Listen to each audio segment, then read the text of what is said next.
In today's video, I want to talk about grading and the costs associated with grading and deciding whether or not it's worth it to send out a card, some cards, or even a bunch of cards to get graded. Now, ultimately, this is going to be a decision only you can make because it's going to depend on the cost of grading, the service level that you're choosing, and it's also going to determine on the budget that you have for your cards to get graded. Some people, money's not a factor to them, so they can grade as many cards as they want on the quickest turnaround time. It's going to cost a lot. Some people have a certain budget, maybe 100, 200, less or more, and that's going to limit and restrict how many cards and how fast the turnaround time is on it. So I just kind of want to go over a bunch of different bullet points that I have lined up here to talk about grading, to kind of maybe enlighten, educate, and maybe showcase how grading can or cannot be worth it depending on what you have. Ultimately, you need to analyze and budget for grading, like I mentioned, because the cost can add up pretty quickly. I have a slight rule of thumb. This is not letter of the law, but a rule of thumb I like to kind of tell people when they're deciding whether or not to send stuff out through the shop is make sure the card's value ungraded, raw,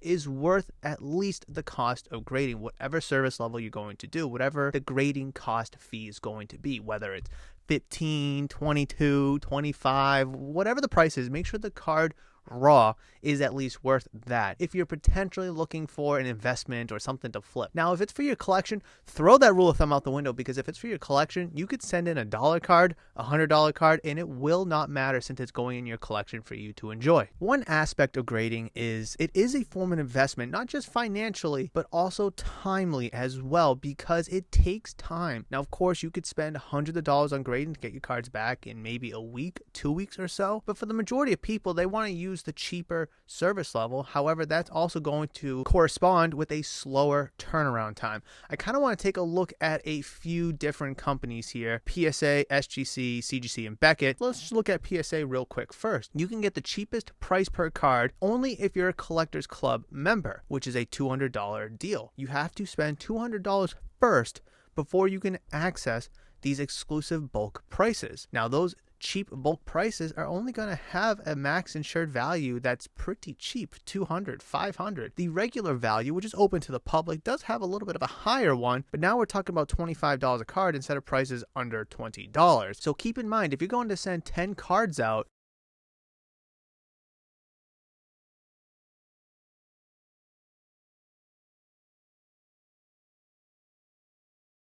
what the Collectors Club, let's say, value bulk for sports cards, that's $190 plus the $200 that you have to spend in order to get access to this pricing. Now, if you want to use the value option that's open to the public, 10 cards, that's $250, and you don't have to spend a dime on a membership. But keep in mind, guys, shipping is also going to be a factor as well, to and from the grading company. Let's look at SGC real quick. Declared value, $1,500, pretty good window there, where a lot of companies are only in the few hundreds. Standard 5 to 10 day turnaround is $15 for cards valued $1,500 and less. If you want an immediate 1 to 2 day turnaround time, it's only $40.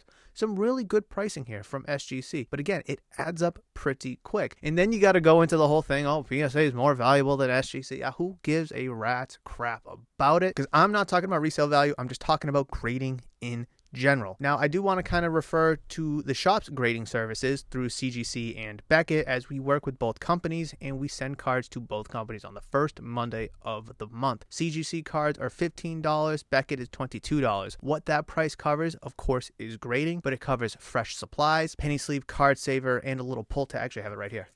And some pull tabs, so the person who's going to be grading the card can slightly, gently, and easily pull the card right out of the saver.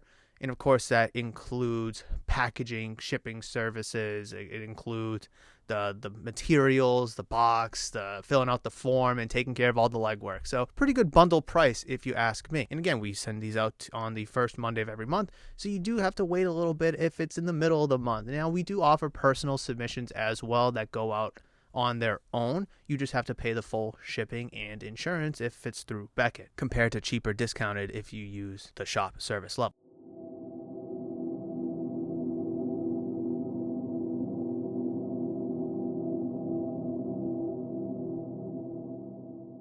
So now that we kind of got the financial investment, the time investment pieces out of the way, let's just take a look at what could happen when your cards come back. Now, let's just take a look at 9s and 10s for a second. Sure, there could be some 6s, 7s, and 8s less in there as well, but recently, 9s, regardless of the company, has taken a dramatic shift backwards, negatively, because they're so undervalued, they're diminished in value because they're 9s. It doesn't matter the company, PSA, SGC, wherever, it does not matter. A 9 is a 9, and people don't want 9s. They want 10s. Why raw and ungraded cards have become more valuable than 9s is because those raw and ungraded cards could still be 10s. Whereas a 9, we know it's a 9, it's not a 10 whatsoever, but those raw and ungraded cards, they could be a 10. We see what the 10s do in value. That card could be a 10 and it could have that kind of value. Whereas a 9, it's not going to. From a collector's point of view, grade what you want. I mentioned it earlier in the video, whether it's a $1 card, a $20 card, a $100 card, it does not matter. Grade what you want for your collection because at the end of the day, it is your collection and you should enjoy it for how you want to enjoy it. From a flipping point of view, however, it does matter what you grade. Top rookies, short print inserts, case hits, RPAs, turnaround time, price point. There's so many more variables and factors that need to go into a decision whether or not to grade a card if you are only in it to be flipping. If you're a collector, again, there's very little decisions to make and concerns to worry about. At the end of the day, however, grading is still a great way to encapsulate and protect a card. New cards, ultra modern, maybe some junk wax cards, or even further back into the vintage era. Now, I did kind of mention the whole 9s, raw, and 10s having kind of different values. That does not include vintage era cards because they are in a completely different class of their own. And I'd love to make a video about that for you guys if you want me to. So like, comment, subscribe. Let me know if you want me to make a video about vintage cards. However, we're talking about ultra modern cards here, newer cards here. And grading has become a very strong means for people to make money. Again, specifically flippers. But as a collector, it's a great way to protect your cards, to protect your collection and make them look fantastic, just like the ones up here. I don't care about the value. I don't care about the grades. I'm not going to send out my collection personally to get graded. If it's already graded, that is great. If I send a card out and it doesn't sell in the shop or I really like how it looks, I may throw it in my collection. Otherwise, to me at least, it doesn't matter, but I know to a lot of people it does. So let's circle back to our original question. Is grading worth it? Again, only you can decide that. It depends on where you are in this hobby. Are you a collector? Are you a flipper?